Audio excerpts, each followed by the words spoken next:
그러면 지금부터 2024학년도 대학 수학능력시험 9월 모의평가 수학 영역 출제 경향에 대한 브리핑을 시작하겠습니다. 오늘 브리핑에 참여하신 선생님 소개하겠습니다. EBS 현장교사단 총괄 담당하신 인천 영흥고등학교의 김성길 선생님이십니다. 네, 다음으로 수학 영역 출제 경향 분석을 담당하신 인천 하늘고등학교 심주석 선생님이십니다. 네, 지금부터 10분간 심주석 선생님께서 이번 9월 모의평가 수학 영역의 출제 경향 분석 결과를 발표하시겠습니다.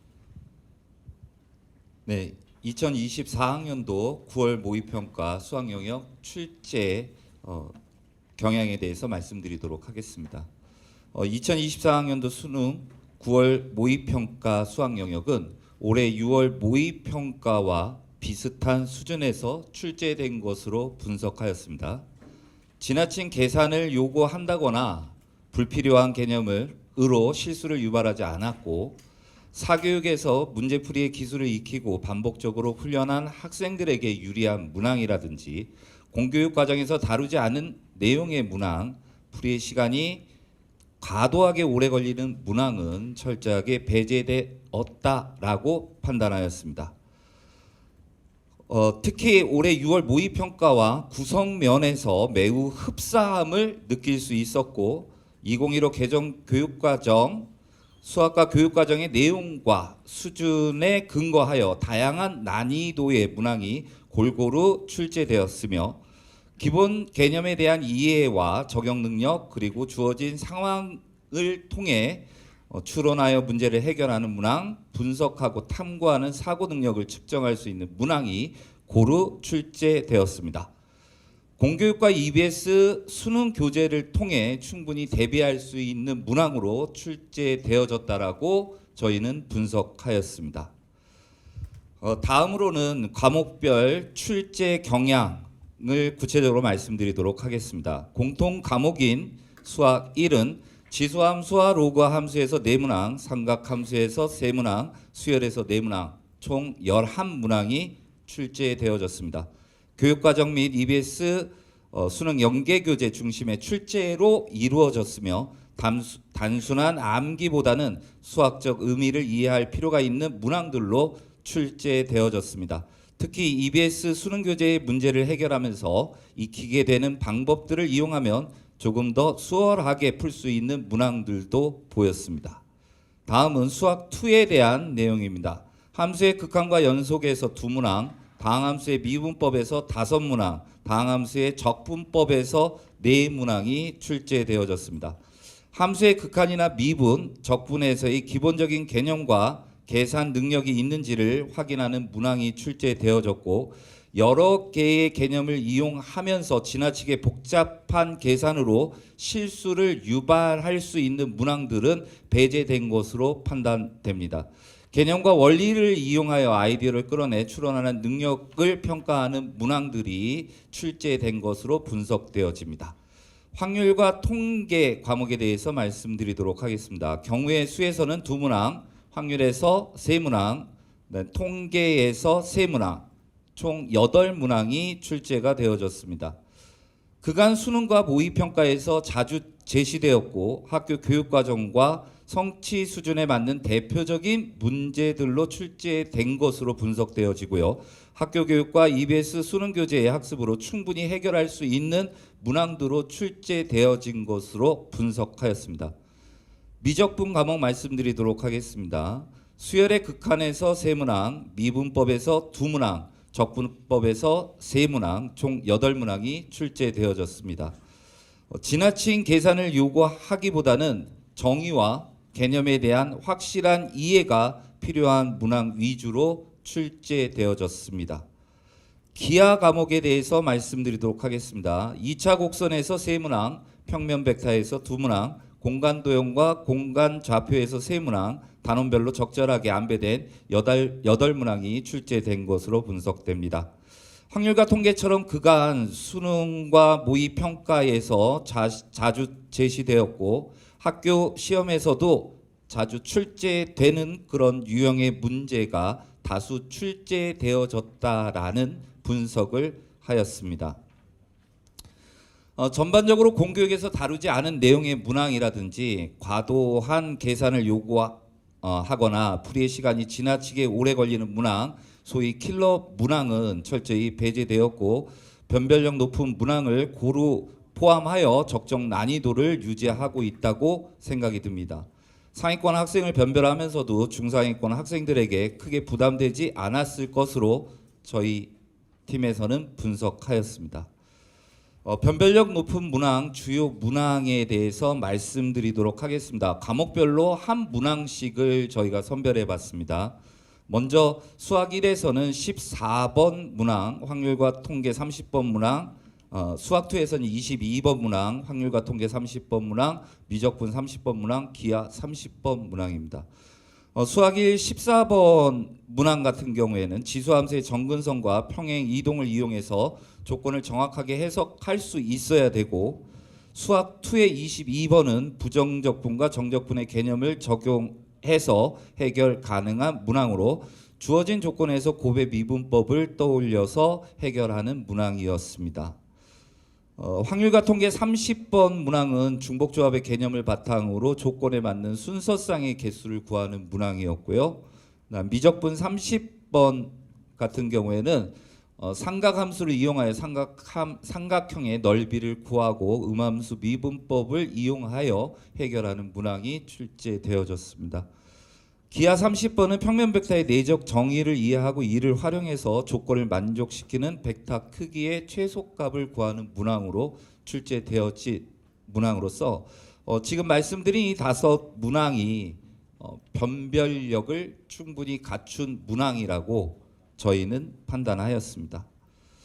상기 모든 문항은 2015 수학과 교육과정 성취 기준에 부합하고 있었으며 공교육 학습 내용 요소와 관련성이 매우 높고 고등학교 교육과정 및 EBS 수능 연계 교재 등에서 자주 다뤄지고 있는 내용으로 공교육을 통해서도 우리 수험생들이 충분한 대비를 할 수 있는 문항으로 출제되어진 것으로 분석하였습니다.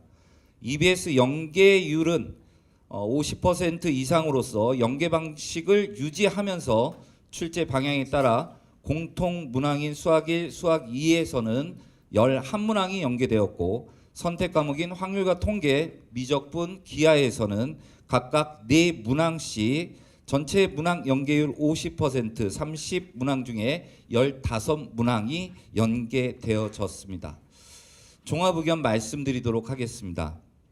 2023학년도 수능 올해 6월 모의평가와 비교해 본다면 비슷한 수준에서 출제되어졌다라고 저희는 분석하였습니다.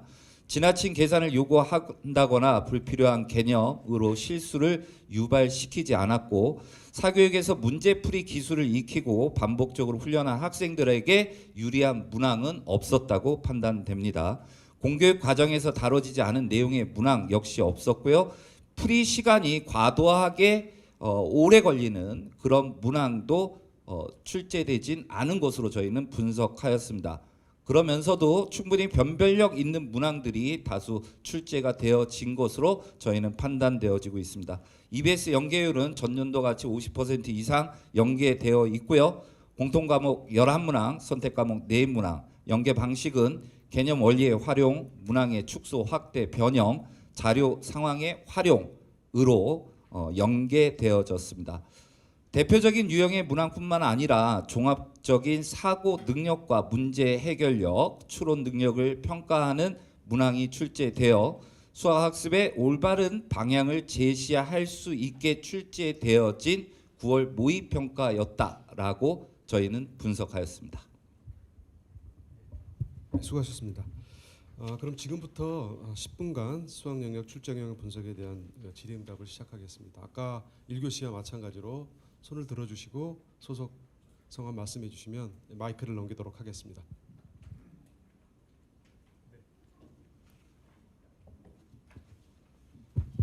네, 뉴시스 김동록입니다. 그 표준 점수는 수험생에 따라서 달라질 수 있다고 하시니까 문항의 난이도만 봤을 때는 작년 수능과 비교해서 이번 9월 모의 평가가 어땠는지 말씀해 주시고요. 그리고 킬러 문항의 유형을 쭉 나열하시면서 배제됐다고 하셨는데 앞서 6월에 지적된 유형 중에 좀 빠진 게 있어서 여쭤보겠습니다. 세 가지 이상의 개념이 결합돼서 고차원적인 접근 방식이 필요한 문항, 미적분과 같이 특정 과목 선택자가 유리한 문항, 고교 수준 이상의 개념을 학습한 수험생이 유리한 문항, 이것들도 출제되지 않았다고 단언하실 수 있는지 말씀 부탁드립니다.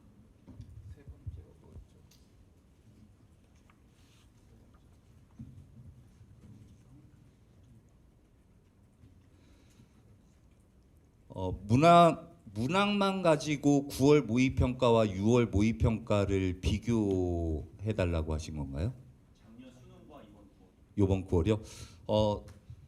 작년 수능과 이번 9월 문항 자체만을 본다면 사실 저희가 판단할 때도 변별력 상위권을 변별하기 위한 문항이 어느 정도 포함되어져 있냐라는 판단이 기준이 될 것 같습니다.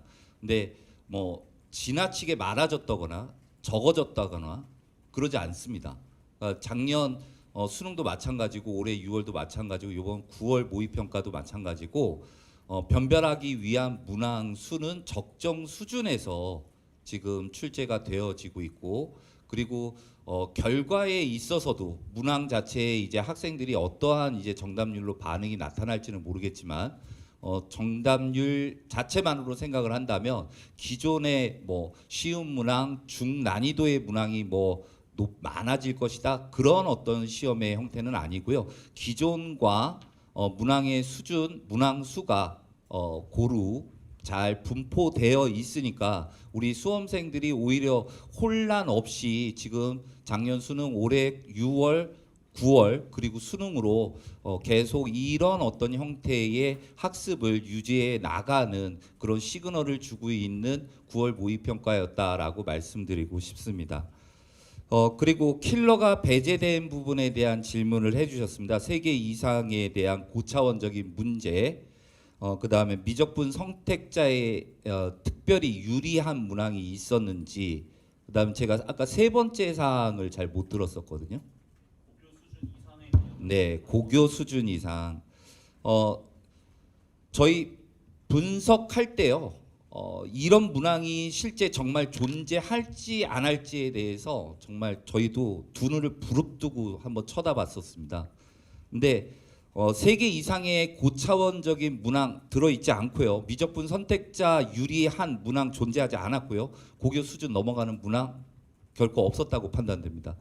한 가지 예를 들어 드린다면 작년 그 미적분 30번 문항을 보면요.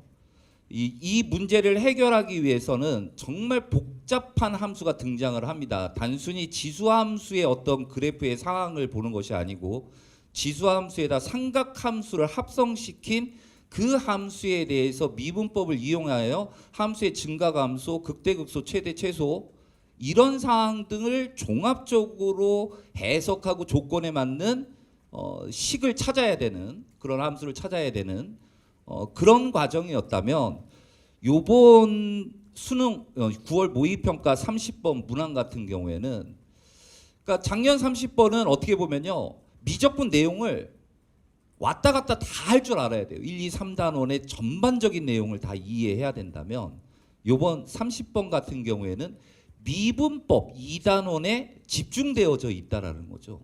그래서 이게 우리가 이제 변별력이라는 부분에서 사실 관심이 높잖아요. 근데 충분히 그러니까 뭐 여러 개념을 복합적으로 쓰고 그리고 해결 과정 복잡하고 이런 것이 아니고 정말 어느 한 단원에서 다뤄지는 내용일지라도 기본 개념을 정확하게 가지고 그 해결 과정을 정확하게 적용시켜서 문제를 해결해 나가는 그 과정에서도 충분히 변별력을 우리가 확보할 수 있었다라는 저희는 분석을 할 수가 있는 겁니다. 네, 저 뒤쪽에 마이크 좀 전달 부탁드리겠습니다. 네, 세계일보 김윤아 기자인데요. 그 6월 모평이 이번에 수학이 불수학이었다는 얘기가 나왔었는데 그럼 그 6월 모평과 비슷한 수준이라면 이번도 좀 고난도 시험이었다고 이해를 하면 되는지 궁금하고요. 그리고 이제 여기서 작년 수능 6월 모평과 비슷하다고 하셨는데 그때 이제 6월 모평 본 다음에는 그 수능보다 6월 모평 수학이 어려웠다는 분석이 나왔었잖아요. 그래서 그 표준점수 최고점이 145점, 151점 차이가 있었는데 그럼 이 차이도 아까 국어 말씀하신 것처럼 수험생의 수준 차이가 만들어낸 차이였고 실제 시험의 그 난도는 비슷했다라고 지금 판단을 하시는 건지 그 세 개의 시험을 조금 더 구체적으로 비교해 주셨으면 좋겠습니다. 네, 사실 6월 모의평가는 중요한 게 수능과 다른 가장 큰 차이가 있는 게 시험이 전범위가 아닙니다.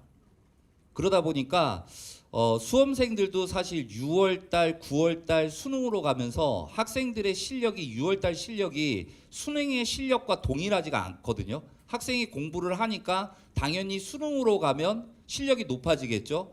그런데 6월과 9월 달에 문제 수준을 똑같이 낸다 그러면 점수는 치솟게 돼 버리는 겁니다. 이치적으로요. 그래서 6월 달에 사실 우리가 수능과 6월을 비교한다라는 자체가 학생들이 이제 수능 준비 상태가 최적화가 되어 있지 않은 상황의 어떤 결과기 때문에 그 결과만 바라보면 상당히 어려워진 걸로 표준 점수가 뛰니까 나타날 수는 있겠죠. 하지만 저희 입장에서 문제를 분석할 때 분석하는 저희 입장에서 바라보면 문항의 변별력만 놓고 본다면 작년 수능과 6월 큰 차이가 없다라고 저희는 분석하고 있는 거고요. 그런 측면에서 6월과 지금 9월도 문항의 변별력 있는 문항의 그 숫자라든지 아니면 그 중위권의 난이도의 어떤 유형의 형태라든지 이런 것들에 정말 큰 변화 없이 지금 이어지고 있다라고 보시면 될 것 같습니다. 앞으로 수능까지도 어떻게 준비해야 될지 이 수학과 같은 경우에는 특별히 이 모의평가를 통해서 시그널을 주고 있는 게 아닌가라는 생각도 가져봅니다.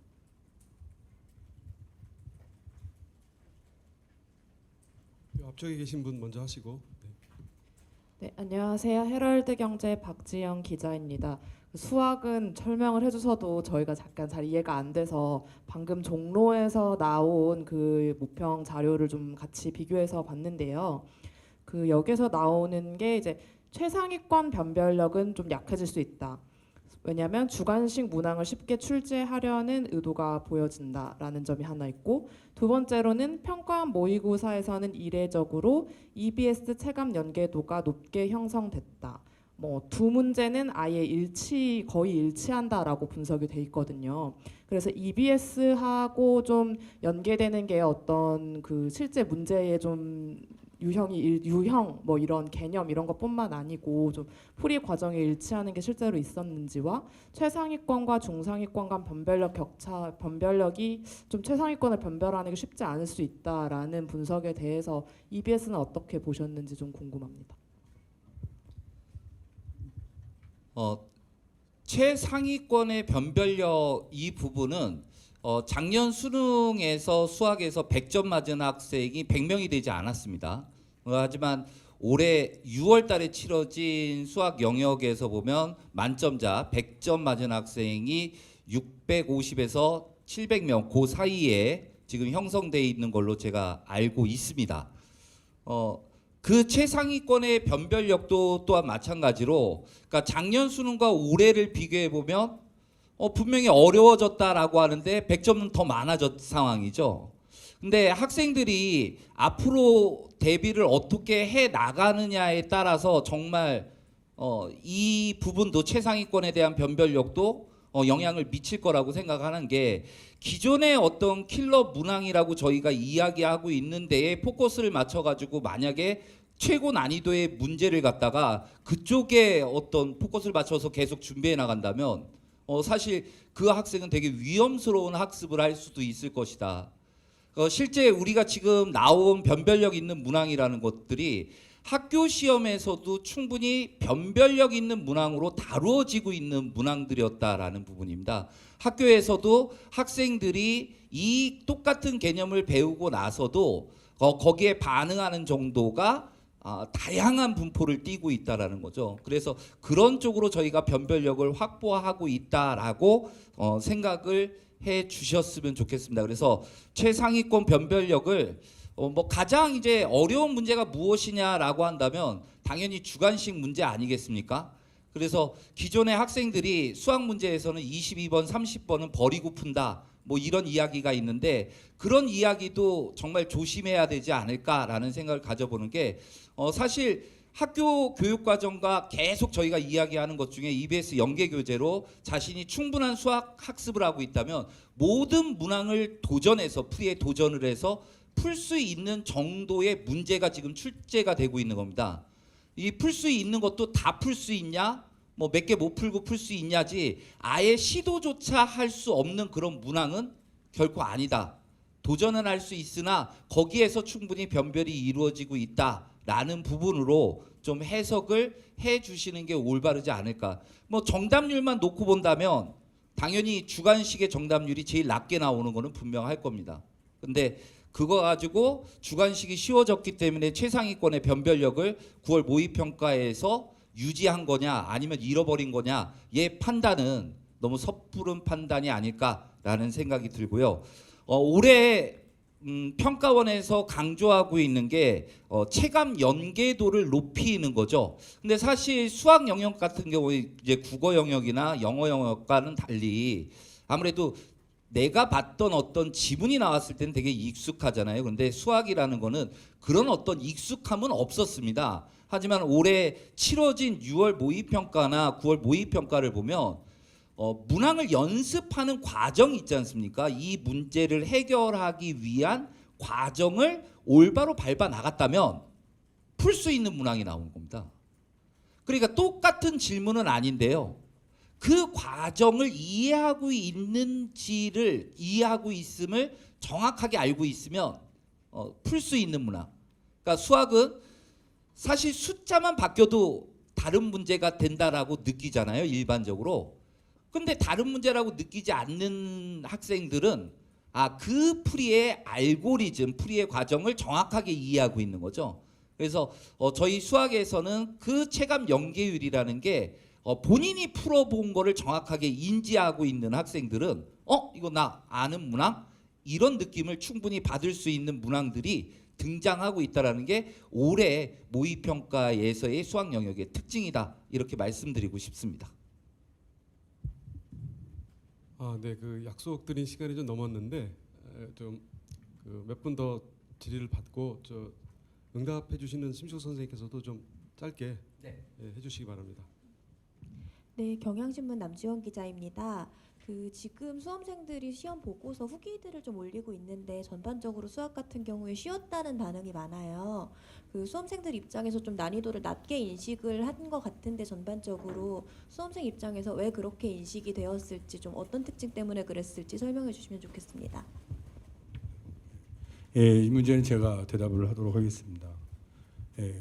과거에 이제 여러 가지 개념을 복합적으로 인용했던 그런 문제들, 그러니까 흔히 말하는 이제 킬러문항이라고 하는 부분이 좀 배제가 됐고 하나의 개념과 원리를 정확하게 인식한다면 충분히 풀 수 있는 그런 문제로 출제됐기 때문에 시험이 끝난 직후 학생들이 받는 난이도는 좀 쉬웠다 이렇게 볼 수도 있을 것 같습니다. 하지만 시험이 끝난 다음에 이제 결과로 가지고 볼 때는 저희가 문항의 출제의 경향, 출제자 문항 분석자가 봤을 때의 경향은 그렇게 변별하지 못할 정도로 쉬운 문항은 아니었다. 지금 그렇게 생각하고 있습니다.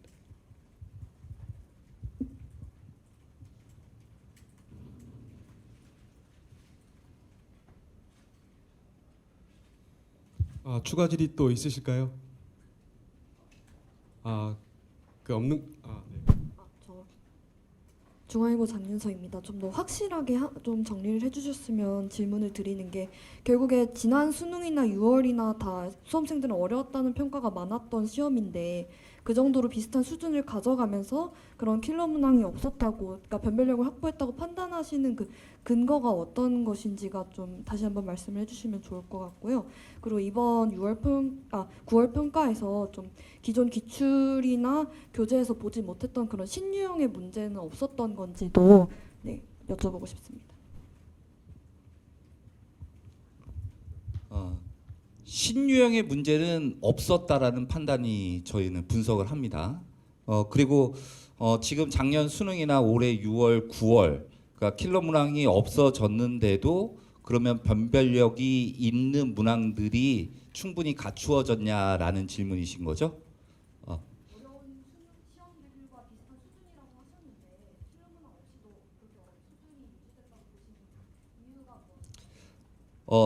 특징을 한번 제가 생각을 해봤었는데요. 이 느낌을 왜 갖게 됐냐면 저희가 학교 교육에서도 학생들한테 수학을 가르치다 보면 학생들이 좀 친숙하게 쉽게 받아들이는 단원이라든지 내용이 있는가 하면 학생들이 어떤 설명을 전해줬을 때 학생들이 좀 어렵게 느끼는 내용들의 요소들도 분명히 있습니다.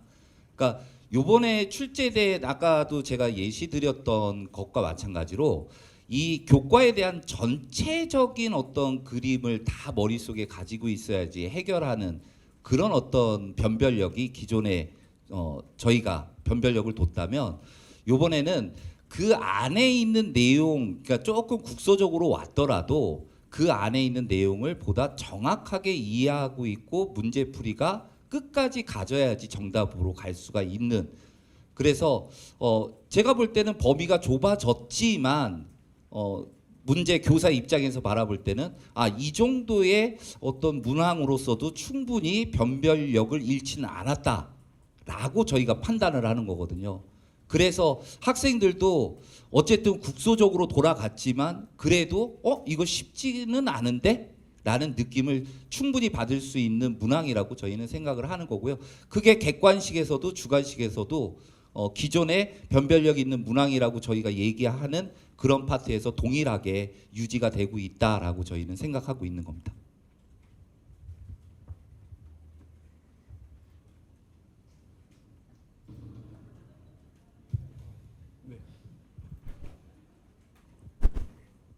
네, 짧게 여쭤보겠습니다. 지금 학원들 분석 보면은 문항 순서나 배치가 기존과 좀 많이 달라졌다는 분석이 공통적으로 나오는데요. 이게 수험생들한테 좀 낯선 느낌을 줘서 체감 난도를 높이려는 의도가 있었다고 보시는지 궁금합니다. 네, 그 6월 모의평가 직후에 수험생들이 좀 혼란이 있었던 거는 맞습니다. 기존 수능과 6월이 그런 부분에서 다소 좀 차이가 있었습니다. 그때도 저는 섣불리 좀 판단하지 말고 9월 모의평가까지는 좀 지켜봐야 되지 않겠느냐. 우리가 6월 모의평가와 9월 모의평가를 치르는 목적 중에 하나가 좀 학생들이 혼란을 갖다 없애고 이런 6월 모의평가, 9월 모의평가에서 제시된 이런 느낌의 시험이 수능으로 이어진다라는 학생들, 수험생들한테 주는 정보잖아요. 그래서 이번 9월 모의평가를 봤더니 아무래도 그런 변화는 분명히 존재하고 있습니다. 그래서 아까 말씀드린 대로 그 학생들의 심리적으로 22번, 30번 이거는 시험지에서 없는 문항이야. 이렇게 속단할 이유가 없다라는 점을 분명히 말씀드리고요.